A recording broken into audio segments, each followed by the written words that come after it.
What's up, guys? So today I wanted to talk about 5 features that I think iOS needs to steal from Android, which is kind of funny because I think Google, Samsung, they all kind of like take stuff from each other. Just like we were talking about the smart widgets on Samsung, is basically the same thing that they had on iOS. And it would be stupid for Google not to take the smart widget idea from Samsung. At this point, it's just really nice looking and it just works really well. But I've been using this phone. I've had my main SIM in the 13 Pro for like maybe 3 weeks. This is the longest I've had my main SIM in any iPhone. And I really like it. I really like the battery life, but iOS just needs just a couple of these features. So let's go ahead and talk about it. So one of the first things is true multitasking. So on Android, and this is like one of the main things I miss, and be sure to let me know what features do you guys, really like on Android if you came from, an Android to an iPhone. So basically true multitasking on Android, if I hold this down, go to split screen, and then I go to, let's say I'm on YouTube, but I also need to calculate something. So I would bring up my calculator. And then, I can do my calculations, blah, blah, blah, all while I'm actually still watching a YouTube video.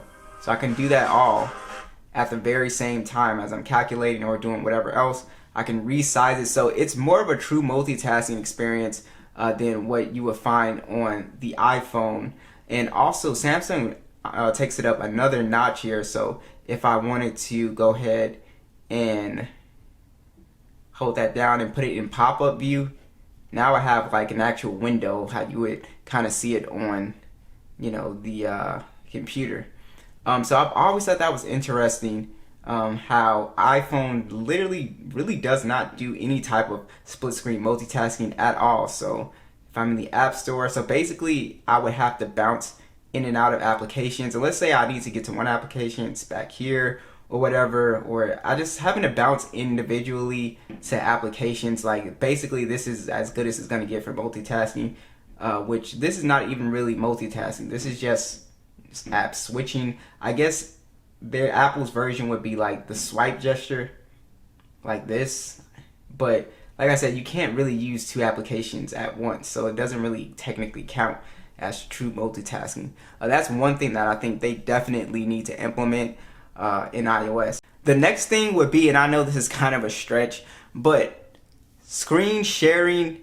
It should be easy. We should have some type of wireless screen sharing, or even some equivalent to Samsung desktop support. I think iOS users would really get a kick out of that. I think a lot of people would like to be able to beam their iPhone to any TV. So I should be able to beam like my LG V60, right?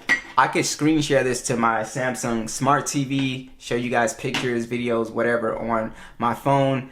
Same thing with Samsung desktop support. It even goes a step further. I can screen share this one as well, just regular screen share, and then I can pull up Samsung desktop support, which basically gives you a desktop experience. You should be seeing some footage of it now, and it is just a really sweet. You can wirelessly do it, or you could do it straight through the USB Type-C or an HDMI dongle type of situation, however you want to do that. I think Apple should implement that. I'm pretty sure Apple has some type of screen sharing functionality, but it's nowhere near as easy as Android does it. And I'm pretty sure the last time I tried to look into it, it was kind of complicated. But it's nowhere near as easy as Android. It's literally just a button tap and you connect to your smart TV. Very, very easy, or your desktop monitor, or even if you just buy a monitor, right? So that's definitely one thing that I think iOS should think about implementing. I think a lot of iOS users could definitely benefit off of that. One of the next things is the always on display. Android has had this for a while here. Apple does not have an always on display. I don't know why. But as you can see, I got my picture of my cat there. So it's a difference between an always on display and a lock screen. This is the lock screen, right? And then here's my always on display. You can see my fingerprint scanner, battery life, all that stuff is still there. My notifications would be there if I wanted them to. This is something I think Apple definitely needs to implement in iOS. I'm not sure why. These phones are definitely more than capable of having the always on display, especially since the battery life on these phones is so good now. And if I wanted to, I could set this to where the always on display is literally going to be always on. So if I wanted to, and I put my phone to sleep, the always on display would always stay. So this would always stay here if I wanted to, put that setting there.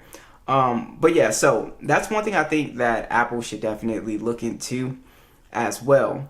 And also, I've said this multiple times. This is just a little bonus one, but the 2 biometric option. So on iPhones, you've always had one option. Before it was Touch ID, and now it is Face ID, right? Face ID works fine. You do have Face Unlock on Android, right? But you also have a fingerprint scanner. So I've always said Apple could easily put the 2 in here, so you could have Face ID and a physical fingerprint scanner in the power button or under the display.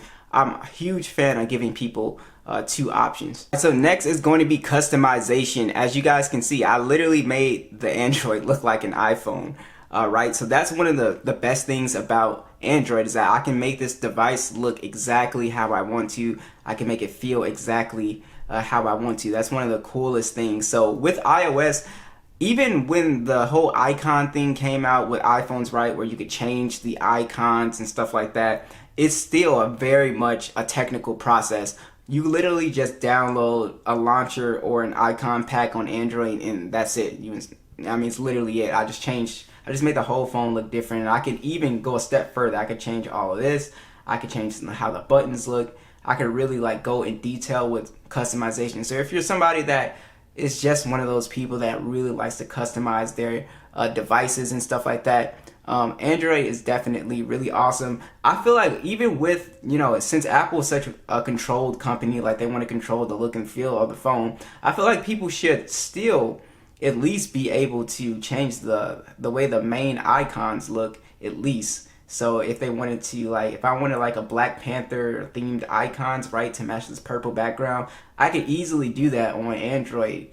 But with iOS, you can do it, but it's really complicated. And like I said, you can only change so much. I can literally make this device look like a Windows device if I wanted to, or whatever.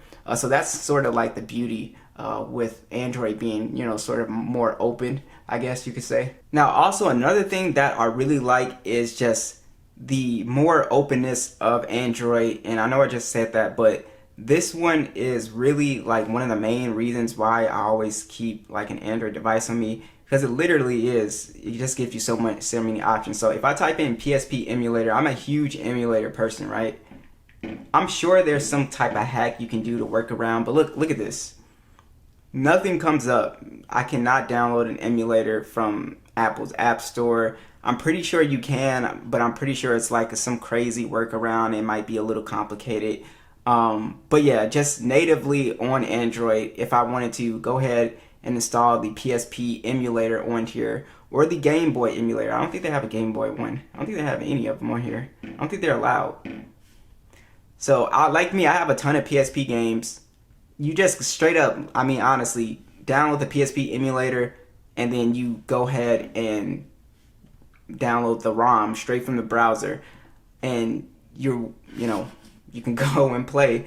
It's just really simple to do the stuff that you really like emulators, all that type of stuff. You can go ahead and do on Android, and then you're set to go. You're able to play whatever game you have. I think I have an emulator on here. I should have one. Yeah, I have the PSP emulator on the V60.